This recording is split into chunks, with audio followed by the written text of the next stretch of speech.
This week in league, Matt Lodge earns a massive 700k NZ payout, or as we would call it in Australia, a lobster. It appears that 11 rounds is the threshold of human capacity for playing with late career Shaun Johnson, as Harris Tavita falls out of love with the game. Studies show having the last name Trbojevic is more likely to give catastrophic injury than going to school in Texas. Plus, we look ahead to all the action for round 12, 2022 NRL season. All that more this week in league.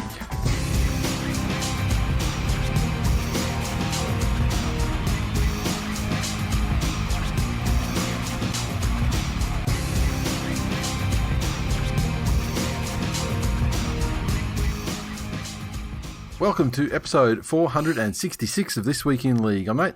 And I'm Jay. And I'm Glenn. How we going, fellas? Great. Let's do the quick whip around. Obviously, the thing that's on everybody's the thought that's on the top of everyone's mind right now. Second only to Ruben Garrick being selected for New South Wales fullback, of course. But because you're hearing it more and more. Are you fucking what? Now, Glennie, you were going downhill Friday when we did the game companion for the members. Yes. Then we recorded Monday night. And you had done your PCR, but you hadn't yet received the results back. Tuesday morning, it was confirmed. You got tongue fucked by a pangolin, and now here we are. I thought I was safe because I used its tail, but fucking here we are. And but like we're not even 48 hours on, like 36 hours on, and you tested negative. You're done. Yeah, had a rat today, tested negative today, feeling remarkably better. So, just... Is that surprising, though? Here we go. Like, your first rat test, like, you're... Look at that look. You just stop. You can see that look on this cunt's face, right? You know he's about to fucking be Jay. No, well, your ability to successfully do the rat test, like, it was a fairly flaccid result you gave last time. It was pretty limp. So, I'll agree with you. Yeah, are you really surprised that there's not enough of it showing up in you? I didn't have enough COVID, is that what you're saying? I wasn't man enough to have enough COVID. I think I don't think that you can say that you've had it. I think you can tell people you had semi-COVID, or maybe you had COVID light. COVID light? Okay, I like it. I like it. Yeah, I don't think you can say you've had COVID. Okay, I'll take it. Yeah. The COVID Canterbury Cup level. the old triple C, as they call it in fucking Wuhan. Timmy McIntyre was training your COVID. Oh, Jesus fucking Christ! Which let's be real, is why that makes me sicker. So terribly. That makes me sicker than the COVID I didn't have. Lovely. But like, yeah, when we're talking, we're chatting via text on like Saturday when you'd just done like the spit test, and was that like the faint line on the positive line there was indicative that it was a small viral load, and much like everything else in your life. I'm surprised that outside line, of Diggers, that line that came through the text chat quite quickly didn't make its way into the chat on air on Monday night, but I know, I totally forgot about it. But the fact you're over so quickly is just a additional reinforcement to that theory. Yeah, exactly. Yeah, it wasn't so much a viral load as a viral dribble. That's right. I only took a fucking tiny little load, and now I know how my wife feels. We spoke around it, and you just fucking went straight in there. Wow, that's it. No filter COVID. No filter COVID. No filter COVID. All right. I said Killer was he was sick this morning when he got up, and I thought, oh, here we go. But gave him a test, and he was all good. So as it turns out, just a general common cold is still out there. So yes. Here's the thing, though, as well as the COVID. Like, so it's well known that I think people are, for the most part, fucked and absolute degenerates. But looking at the stats around how much things like the common cold and gastro plummeted during COVID, because everyone was so fucking focused on washing their hands, and there were Wearing these masks, beautiful staying away fucking. from each other when I was sick. Yeah. But no, there were these beautiful fucking cloth things that stop people, shoving their shit-riddled fingernails into their mouth to clear bits of junk food that were stuck in their unclean teeth that they didn't give themselves gastro. Now all of a sudden, the government's not telling you to wash your hands every 20 minutes, and people are back to shitting water. So, congratulations, humanity. You are the fucking Fox Sports of species. Take a lap. Yeah, not a lot going on in this in the news of the week, but I just wanted to quickly talk about one of the articles because often, we have to give journalists a kicking and things like that, and it's kind of negative news. But it's a positive, I feel, positive news story this week where we had earlier in the week Channel Harris Tavita deciding that he's fallen out of love with rugby league, and so rather than renew his contract. Well, rather than renew his contract, and he was coming up for renewal at the end of this season anyway, and so he sort of instructed his manager, don't worry about it. I'm just gonna walk away, so he doesn't drag any clubs. He's going to fill his contract with the Warriors this year, and rather than dragging clubs or bailing early, but in the off season on a club that he just re-signed with, or whatever, he's going to take some time off. Just trying to find the quotes from him, what he said, and. But really, it's like such a mature decision for someone to make. Absolutely. And especially at his age too, because he's only what, like 23 or something, and so I just wanted to give credit to that. I mean, that's one thing when you think the game hasn't come forward in a lot of ways. I mean that. Is like a player to make that decision and not just fucking take the paycheck and then like bail after a couple of months or whatever. Absolutely. To actually make the mature decision for himself and for potential future suitors or his current club. Just to show the respect, which is something that there's clearly not enough of in the world. But certainly when you've got agents running, player agents running around and striving to be bigger cunts than one another, pun intended. When to show a level of respect for, other clubs or potential employers, not to mention his current employer, and stay true to himself and not just go through the motions for a couple of seasons with a new contract and earn whatever. It's very, very impressive. And as you say, from a relatively young guy. It's actually quite refreshing to see. It does. Yeah, I would agree. It makes me curious, though. Again, how much of that is due to falling out of love with the game, and what percentage of it playing for the Warriors has? Well, look, if he just maybe today, if he got offered, has a year off and gets offered a contract with the Dolphins and gets the chance to play for Wayne Bennett rather than Nathan Brown, maybe he'll fall back in love with the game.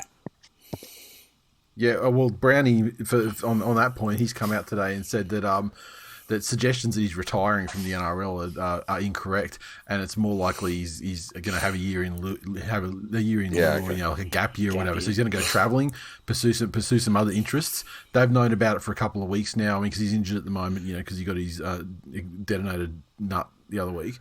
Yep.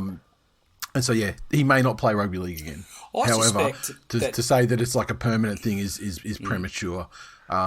Which also shows some maturity. Exploded testicle might assist one in falling out of love with the game. He'll bounce back. Well, I don't know. Like Peter Wallace on the line. Nathan and I have not fallen out of love with podcasting, and you come in here and do nothing but break our balls, 3 times a week. Hey, that is some of you bring to the table the highest level of gaslighting I've ever known a human being to bring, but that is the highest of highest levels of gaslighting I've ever heard in my life. How fucking very dare you, sir. I don't think it's gaslighting because it didn't affect me. I think you use the word gaslighting more than a lady that wears hemp skirts and has a fringe cut halfway up her forehead, straight across. Oh, well, I'll call it grifting then, shall I?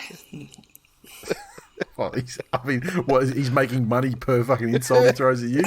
Probably. He would find a fucking way. He would find a way. He's industrious. Let's be honest. He's an industrious man. There's a hidden tier of Patreon. Yeah, that's exactly it. That's one with the butthole pics and the rest of it as well. Yeah, it's not a lot of fun. It's not a lot of fun, but he's making money, so that's what counts. Well, it's it's the Rule 34 level. I mean, like, it's not a lot of fun for most people, but there are people who want to see that, and they're a dedicated group, and they're very satisfied by the content that they're provided. Just imagine the fucking notifications coming through from Ned going, Jay, haven't had the arsehole pick today, mate. What time's it coming up? Hey, the arsehole pick hasn't dropped. Fucking hell, get on to Jay. Why haven't I got my arsehole pick? You were supposed to be doing a live Manscaped read while you were shaving your balls on video.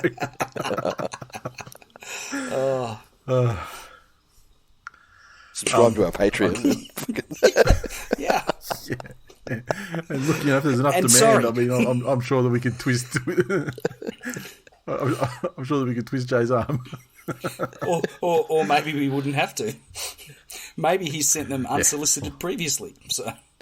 Look, there is a school of economic thought that says to create demand, first you must flood the market with supply.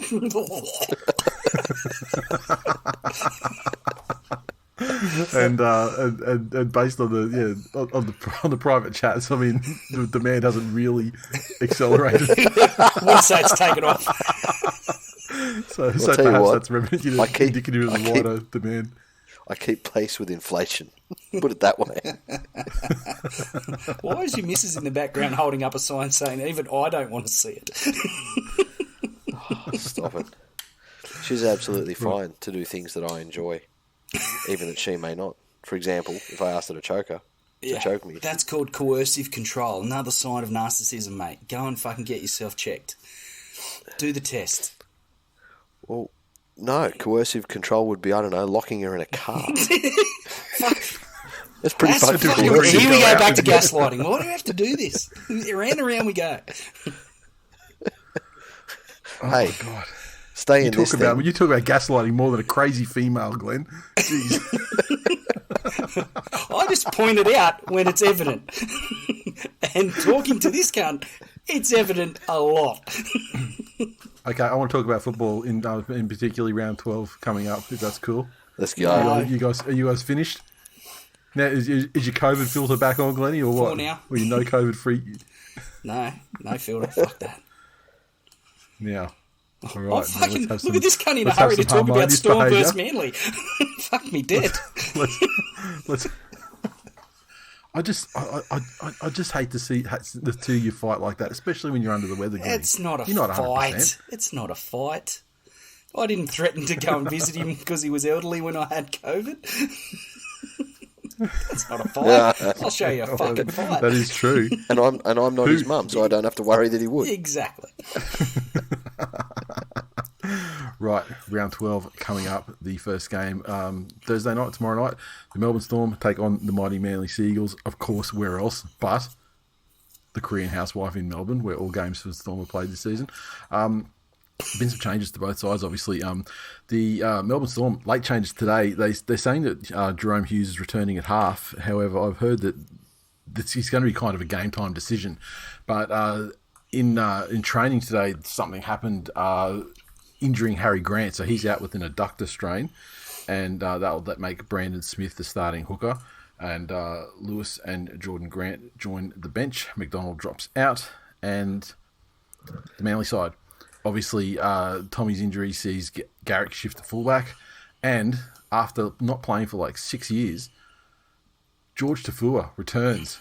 Jesus, I thought he died after rupturing his Achilles. I think towards the end of 2020, I think it was.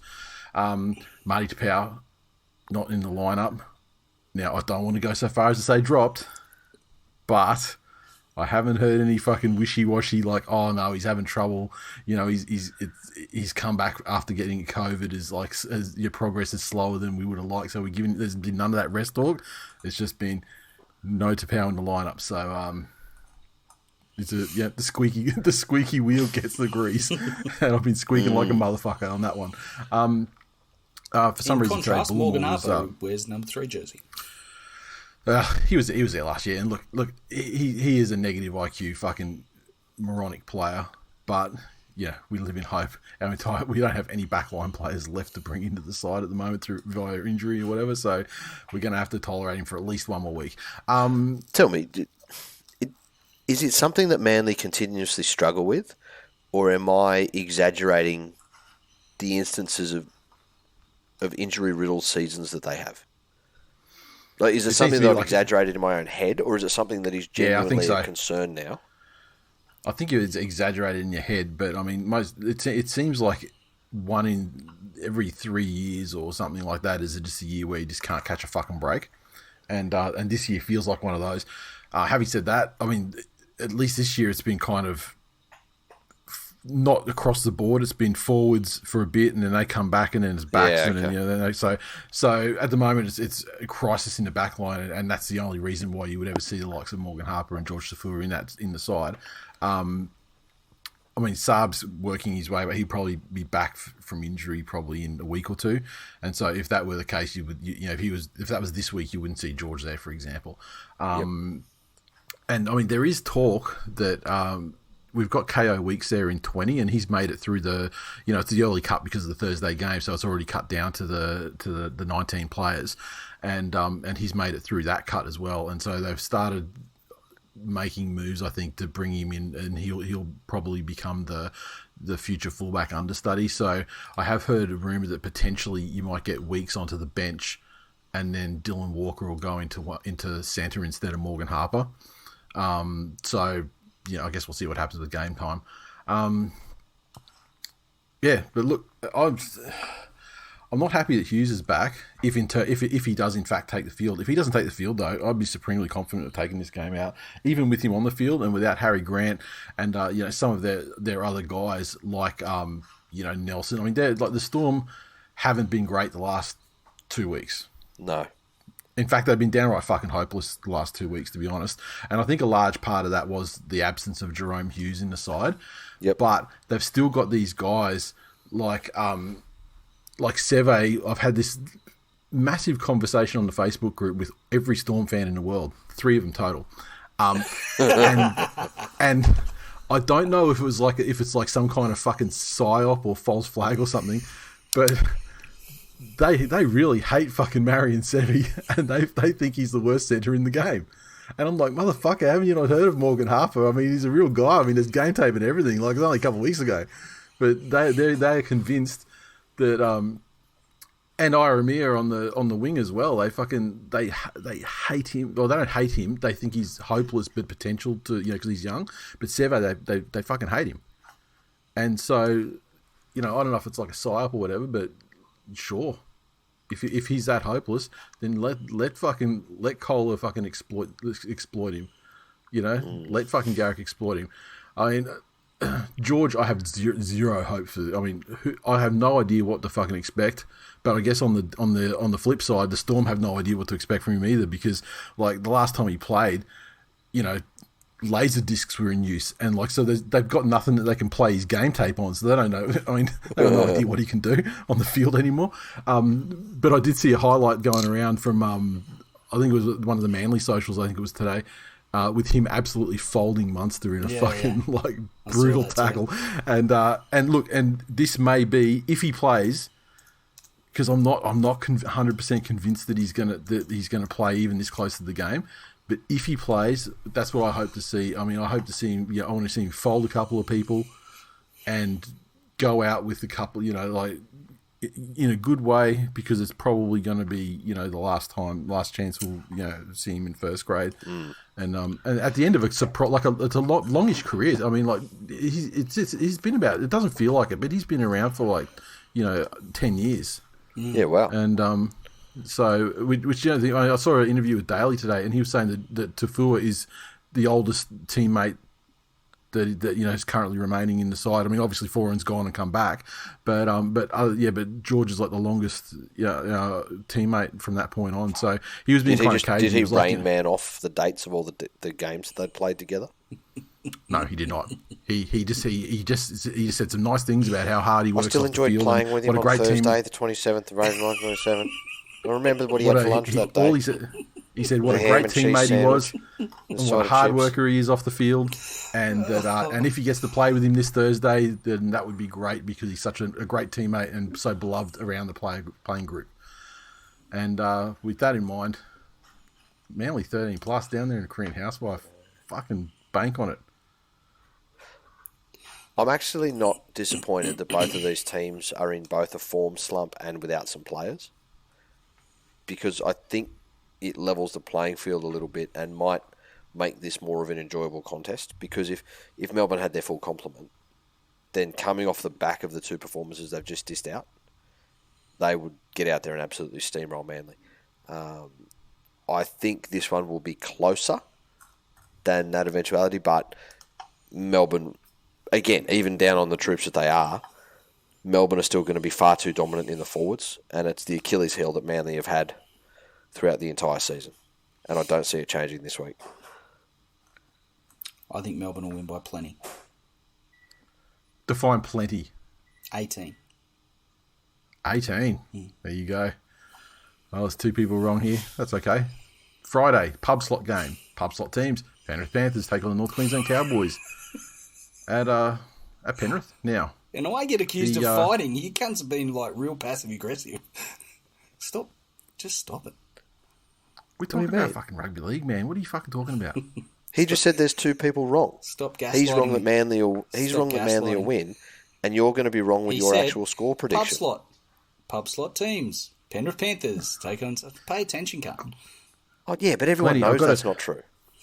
That's like when you. I'll tell you a little secret, because they might have only brought in the 6 o'clock Friday game when you were away, fucking doing whatever you were doing up and fucking having your Channel Harris Tavita fucking, holiday fucking gap decade. Yeah, but fairly out of love the with NRL. The NRL introduced the game at 6 p.m. on Friday. The NRL, and traditionally, when the game and traditionally when the game first was introduced, it often had clubs that were lower on the ladder. So we called it the pub slot, and you go to the pub straight after work and watch the game and watch some pub teams, which is why I called it the pub slot game. You fucking Derek. Thank you for Nate-splaining. Get on with it. Thank you. I'm glad you said that phrase, because that's literally all I was hoping to get out of that fucking exchange. Now, the Panthers, no changes. The Cowboys, big outs with fucking Kyle Felt and Tom Lolo out, both knee injuries. The Hammer comes into the starting side on the wing, replacing Felt, and Hess starts at lock for JT. Granville and Tanoa Brown join the bench. What a tragic time for injuries for both of those guys, but particularly JT. For the Cowboys, right when they want to try, it just gives them that little fucking thing in the back of their head now. If they were to get blown away, they go, well, it's illegitimate. It's illegitimate joy because we didn't have fucking JT, and Kyle Felt has been, fantastic this year too. I mean, not to diminish his contributions. Does it have the effect that if they get blasted without JT, they look at each other and go, fuck, we can't win without that cunt. So then if his knee injury goes for how long? Or if they jag a win without him, then their belief goes through the fucking stratosphere. Look, if they would have to be going, I'll fucking hop on my unicorn and fucking... They would have to be going into this game riding high. And being straight up, I would have preferred to take on a Cows team that had conceded 40 to the Storm last week and had been put back in their place mentally. That'd be easier to break. But what we have now is a team that is so full of fucking self-belief that they look like they're capable of going on a journey, similar to what Penrith did 2021.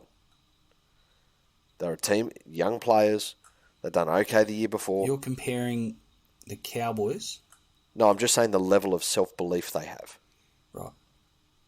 You know, they've gone up against everyone this year,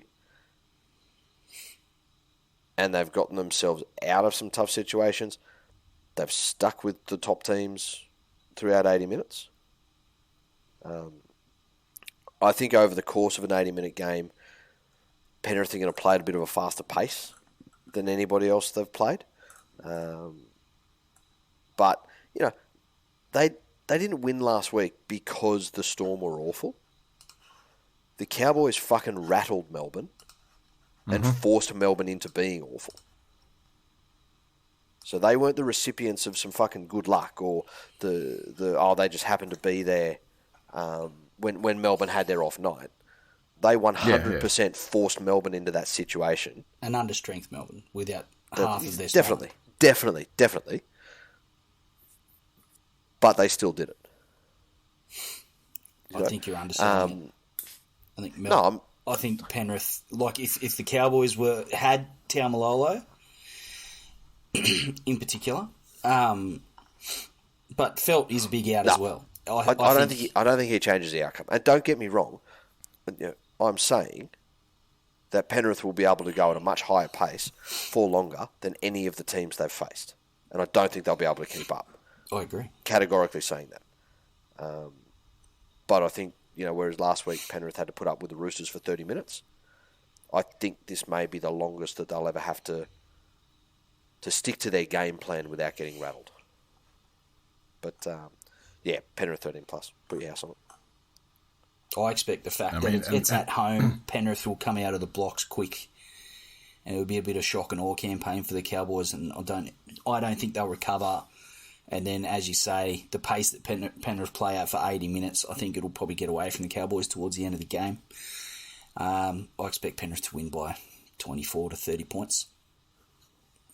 24 to 30. And I'm just going to do it just, you know, mathematically rather than go with my feelings like you two have. I'm just going to go mathematically and say that the Eels beat the Panthers by 2, the Cowboys beat the Panthers by like 35. So, Cowboys by 70. 19. There you go. 19. Straight mathematics. Quick maths. The Broncos take on the Titans at Suncorp Stadium in the late game on Friday night. The Broncos unchanged, and that does mean no Adam Reynolds.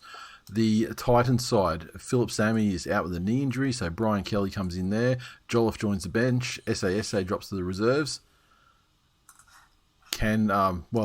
I guess the Broncos are little brother now, although they're trying to really reverse it around again on these Titans after 2 years of joy. Who's going to win, Glennie? I was impressed with the Broncos last week, the way they performed without Reynolds, albeit I believe the Titans are ultimately a better side than the Knights, but not crazy much. Not a huge amount, no. Titans are obviously going to be up for the game. Typically, they're up for the local derby, but I saw enough from Brisbane last week that would indicate I think they'll get over the top of the Gold Coast 1-12. I'm excited for this one because the Titans have some points in them, and the Broncos do too. I think this is going to be a game where it's decided by some individual efforts, as opposed to a grinding team victory or a steady, well executed set of team plays. But there's too much downside in the Titans for me. Yeah, and David Fifita not in the lineup too. Yeah, exactly. So and you know that he could fire up for for a revenge game. Yes, but he won't be there. So, but seeing as how the Broncos performed without Reynolds, that puts a lot of belief in them too. So Broncos will go ahead. I think so. Yep, I think the Broncos will take them. I mean, the Titans, as you said, they're a better team than the Knights, but not that much better. And they are a team that's just as equally able to get blown out. Yep. As the Knights, So a quick start the Broncos would finish them off, I'd imagine. The Warriors take on the Newcastle Knights over at Redcliffe, and the Warriors side. Okay, so Adam Fanua-Blake is out. Dejan Arce drops to the reserves. Tavanga ships to prop. Lussick starts at hooker. Harris DeVita returns this week at 5'8", and Otacolo joins the bench. Newcastle Knights side, TWiL replaces Bradman Best, and Clifford replaces Clune at halfback. So Newcastle Knights, probably the worst travelling team in the competition at the moment. Probably. Yep. Pretty much. Yep. Agree. Yeah, arguable with the Bulldogs as well, I suppose. But yeah, I mean, the Knights certainly, you'd almost mark them down more because of the way they started the season. Yeah. Warriors, hard to read, as always.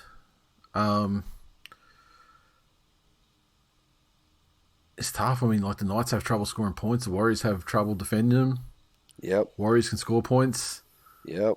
You know, despite their problems, I mean, they've still got, they've got some exciting attacking plays in the side. Yeah, they do. As well as Sean Johnson. Actually, I give the Knights an edge in the forwards, and I think that might give them a slight advantage over the Warriors. But I agree. I feel like this will be a tight game, and some serious contact in the middle. As I said, Newcastle's forwards would be pretty embarrassed by some of what they've dished up in the last month or so. I've seen some chat from Daniel Saifidi as well, saying, look, he wouldn't be surprised if he didn't get called up for Origin because he's been going pretty shit. And Clemmer he's been going okay. I mean, like, remember when he was a representative player? I mean, after he dropped out of that level, he dropped way down. I feel like he's going better than he has in a while this season, but it's tough. And I mean, the Warriors, do they become like a 4 penalty better side now that they don't have Lodge and Fanua Blake there at the moment? Yeah. Interesting. Nah, I feel like this is a game kind of like that Dragons Warriors game last week, where it's going to be a close, potentially like an exciting contest because the two teams are kind of about the same level. Yeah. But fuck. I'm going to tip the Warriors. Warriors? Yep. Yeah. There you go. Yep. We just deliberated over it and then all selected the same. Yeah. Yeah, well, that's fine. We all came to the same conclusion. Yeah, with but the you know evidence what? available. I don't have a good reason for tipping that way. No, same. So, yeah. The Rabbitohs take on the West Tigers, the 5:30 game on Saturday, and the Rabbitohs side. Selle starts at lock with Mark Nichols returning via the bench. Cam Murray is listed on the reserves, so very early return there if he gets back. The Tigers side, well, big one for you, Glennie. Dane Laurie returns at fullback. If I recall correctly, he was tremendous before he was injured. You're right. Like he was he was fucking killing it. Correct. He was. Brooksy at 5'8". Brooksy at 5'8". Well. Star-Lord shifts to the centre with Peachy and Madden dropping to the reserves. Kapau returns as well, which pushes Junior Tupou to the reserves. And Simpkins returns. The fucking Simpkins little merry-go-round does another revolution. and this week is Simpkins. So this one, and also for patrons, as we discussed on Monday night, at a minimum, it'll be you and me, Glennie. Yep. Chatting up the second half of this game. So, are we doing the second halves because we can't stomach each other for a whole game? No, I just think it's just it ends up making it about an hour episode. You know what I mean? And so it's just which seems to be a good length for the attention span of people listening to the episodes. Yeah, correct. I expect South. I expect South to be strong and pretty, the Tigers will take a bit of confidence out of the fact that we only beat them a few weeks ago. I'm sure that'll give South some motivation as well, but I'm pretty happy that Laurie's back, and I think Star in the centres is that's his preferred position, and interested to see Naden with a week around the squad under his belt and some more reps, see what he can bring to the table. Brooksy being back is a big one. How long do you reckon it would take him to get assimilated into the system and learn that they're always in a fucking game and to find his why? I suspect he the week's long enough. He learnt that before he signed the contract, mate. It's part of the indoctrination. I mean, that's a serious journey. Finding your why is a serious journey of self-discovery. Can it be accomplished in a week? It's not found in the bottom of a Ziploc bag, Brent. He's found his why. He's got a family now. Did you read that in the article? He's got a family. Oh, there you go. I didn't. That's his why. That's everyone's why. How good. That's it. New Brown on the interchange bench, rewarded for his game last week as well. Him coming on with tired forwards and getting some ball through the middle is probably not a bad ploy for the Tigers. He could become an outstanding 14 for you guys. Yeah. And I'll tell you what, just to have somebody that will go and do that shit, whereas everybody else seems to want to just set up and give it to fucking old Sting so he can add to his touch tally. Yeah. Whereas, like, New Some just would came on say and he's went, just controlling the fucking game, mate. The most fucking... 100% he is. Controlling the shit out of it. Whereas New said, I'm not having any of that. I rally against him. Wow. I go against the 1%er. Civil war. He's like, look, hear me out. Hear me out. Controlling the game is great. Yeah. Yeah, well, controlling the game is great and all, but how about scoring some fucking tries? That's it. How about we control the scoreboard? That's a better thing to control. I feel like you've turned on Jacko right at the same, coincidentally or not, right at the same time as I've started talking him up. Like Sting, I'm sending out an SOS. Put a message in a bottle. Yeah. Fucking, you don't have to put on the red dress. Just score a try. Oh, how good. Tigers 13 plus. Fuck this field goal shit. All right. And the look of disappointment on Jay's face when I said that. I was like, fuck, is this cunt ever going to say anything? Now, the Rabbitohs. Did you guys read the article from I forget the guy's name. I'm sorry, Mike Meehan something or other. The guy, remember the reporter who was in the press conference and grilled Trent Barrett that time on the actual, your halves touched the ball, and the halves touched the ball. But he had a great article out through the week, where he went through like statistically with the Broncos and with the Rabbits, and basically the conclusion was that the Rabbits' statistics are so good in so many areas. It's really just a matter of time before that actually translates into results, I don't think he was going so far as like they won the trade or that sort of thing, but certainly that they're certainly much closer to putting it together than you would think. It's really good. I don't want to do it a disservice by trying to recall various things, but I'd be interested in hearing anyone's thoughts on it. My feeling on the Reynolds thing is that it's not this year that the Rabbits have made a fucking terrible mistake this year, and and you're comparing the Broncos and the Rabbits this year. That's not the thing. The Rabbits wanted him this year. They wanted to sign him to the 1-year deal. It was their assumption, it was their determination that physically he wouldn't hold up for 2 years plus. So, which is the reason why they didn't sign him, and Broncos just came in with a long term, offer. Yeah. So, but I'd be interested to hear thoughts on that one as well, because I think it was a good article. Having said that, this is traditionally a game where the West Tigers they can go down by 60. Here's the thing: statistics in rugby league, and if you can link me to it, I would be really interested in reading it. But in a lot of sports, statistics are, and there was a fucking whole movie made about it. Mm. Yeah, where statistics were the truth, and everything else was fluff. In rugby league, it's so different to so many other sports, where and really at the end of the day, what statistics tell you is what happened.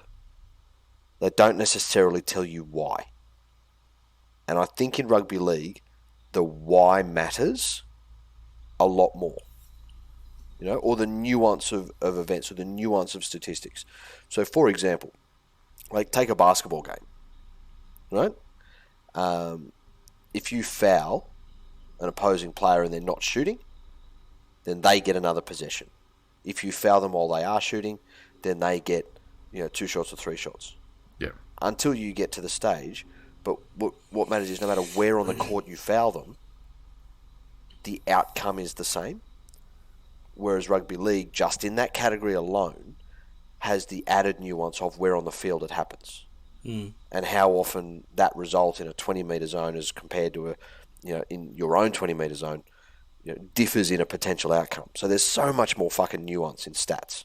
Yeah, the theory in this one is basically that based on the data around the Rabbits, their results they're hugely underperforming as compared to the actual the data of the way that they're performing in various aspects of the game, which he posits is usually a sign that results are set to track upwards. Yeah. In the near future, and so saying talking about the Rabbits have actually scored more points than the Broncos despite being worse off by 2 wins, harder draw and a couple other things. But then you go into these other more depth in the statistics, but it's not too bad. I found it though, so I'll link it up to you guys and you can read it afterwards. Anyway, anyway, in this case, I mean the Rabbits, whatever trouble you might think they have. I mean, the West Tigers certainly aren't fucking a contributing factor to that, and I'll look forward to chatting to Glennie as his team's getting fucking eviscerated.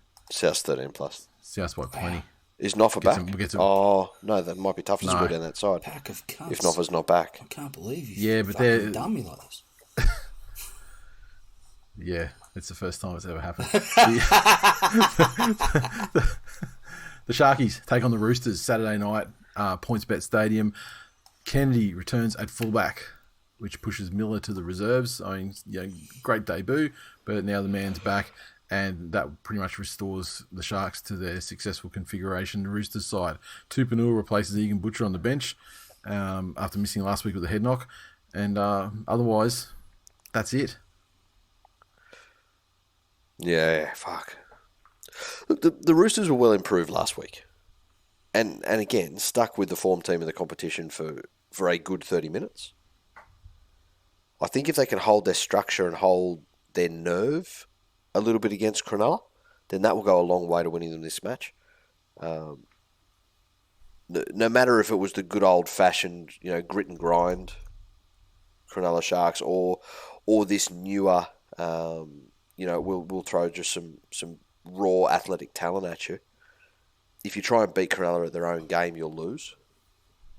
So I think as long as the Roosters can be disciplined enough to stick to their game plan, they've got enough in them to beat the Sharks.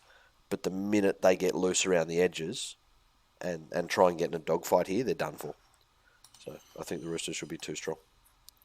I'm going to tip I think Sharks. the difference between I'm tipping the Sharks as well. Yeah, I think the difference in the Sharks when they have their spine intact and can go back to the structure that worked for them for the first month or even more in the season, the better. And the and a feature of me tipping the Sharks is also that it's still really fucking hard to put your finger on the Roosters.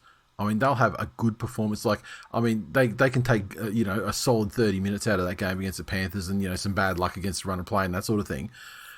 But they were still well out of that game. Yeah. And yet they'll they're good games. They'll pound like the Titans or something like that. And I just don't know. I just have a feeling Sharks at home. Kennedy back, everything's settled again for those guys. Still reeling from the ScoMo loss. Yeah, so much of that club and their fucking worthless fan base are just in emotional turmoil at the moment because their messiah was dealt a crippling blow. Ironically, he has transitioned from having power to having none. And we know how they feel about people that have transitioned from anything. So there's some own fucking introspection going on there. Yeah, I mean, or the flip side is knowing some Sharks fans that we do and how they align themselves politically. Yeah, despite what we might say about them on this show. No, they're lying. They're lying. I think the Sharks team, perhaps they'll be absolutely unshackled, unburdened by that fucking waste of space rugby union fan that associated himself with them for political gain for so many years, while soiling the fucking local branches of the fucking McDonald's franchises. So, who knows?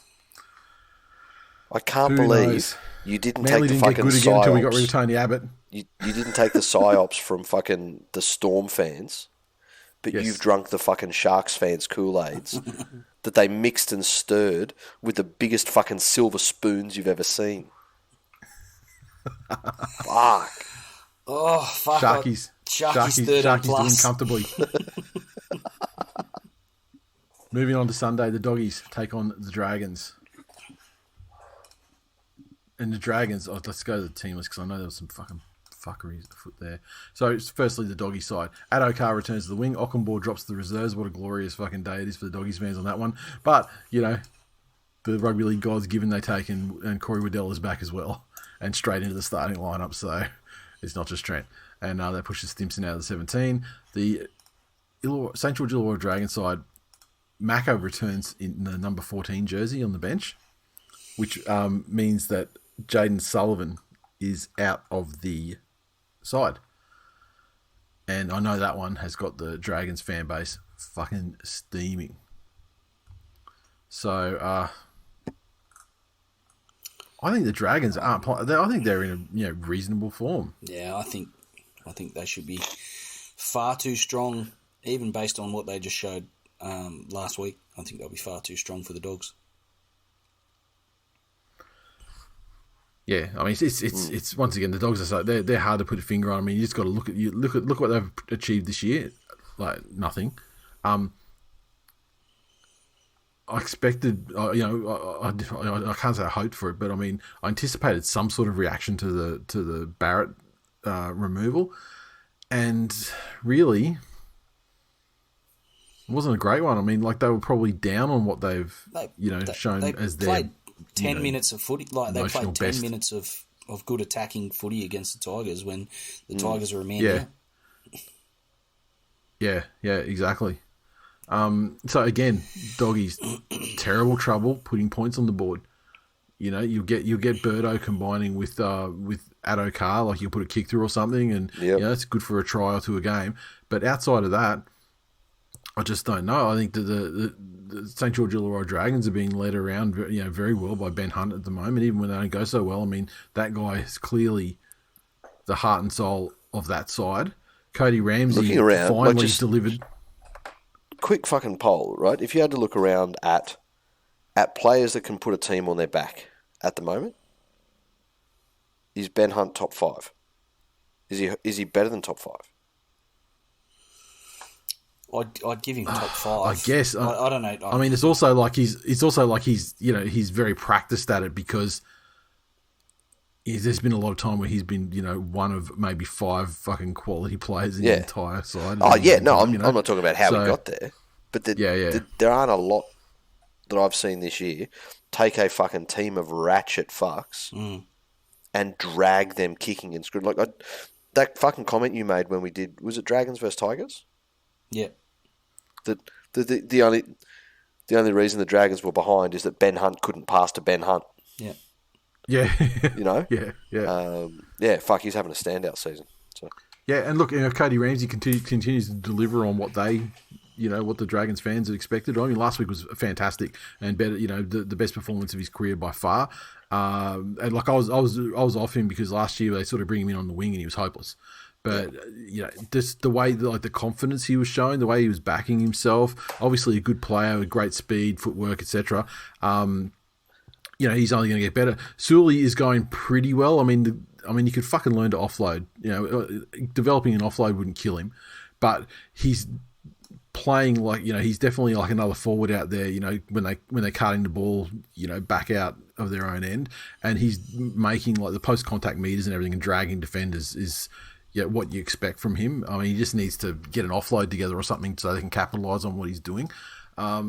But yeah, look, I think the Dragons, there's far too many points in them, and the Doggies with such a low capacity to score points. I just don't think that. Yeah, even if it's a defense optional game, the Doggies still won't be able to go with anywhere near.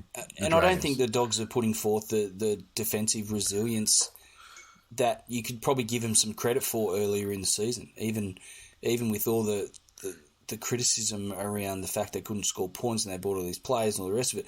There was still an effort and a defensive resilience in a lot of cases. And last week, yeah, there was no bounce back, or there's no, what you would normally expect to see from a team after their coach is gone. So yeah. Yep. Dragons. Okay, moving on to the final game of the round. The Raiders take on the Eels in Canberra, and the Raiders side, Nickel Klokstad is out. Jamal Fogarty, though, he will make his debut for Canberra at halfback. Jared Croker returns after a fortnight off from a shoulder injury, and Savage shifts to fullback, and Sutton replaces Rushton on the bench. The Eels side, Wanga Blake is back on the wing, which pushes Hayes Perham out of the side. Sivo remains in the reserves. And that is it. I was impressed with the Raiders last week, but... Yeah. I was just going to say, I feel bad for Brad Schneider. I mean, that fucking guy over the last couple of weeks, he's largely been, the reason why they've been...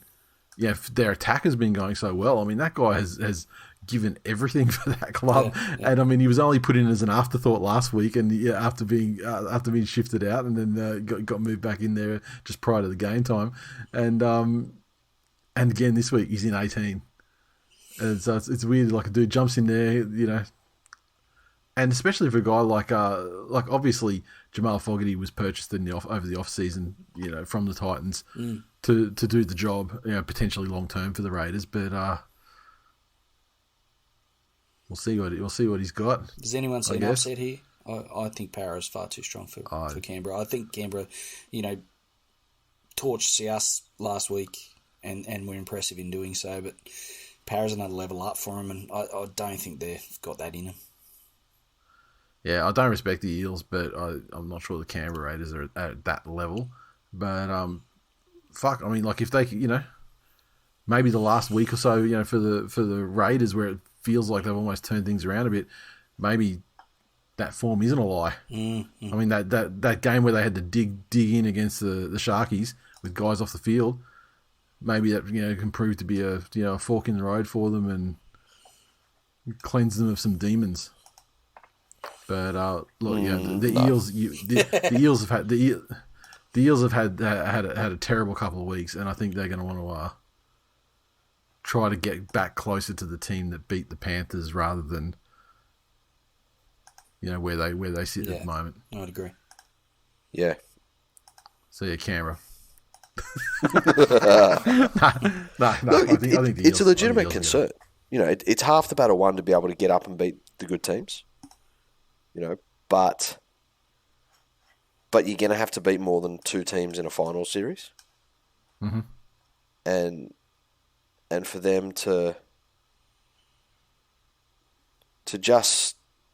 be able to get up when they need to, not just when they're forced to, I guess, is an important factor. Yeah. Yep. What are you saying, Glennie? Eels? Yeah. I don't think the Raiders have got that one in them. Eels. All right, so that's it. That's it for the games. And so I guess that's it for episode 466.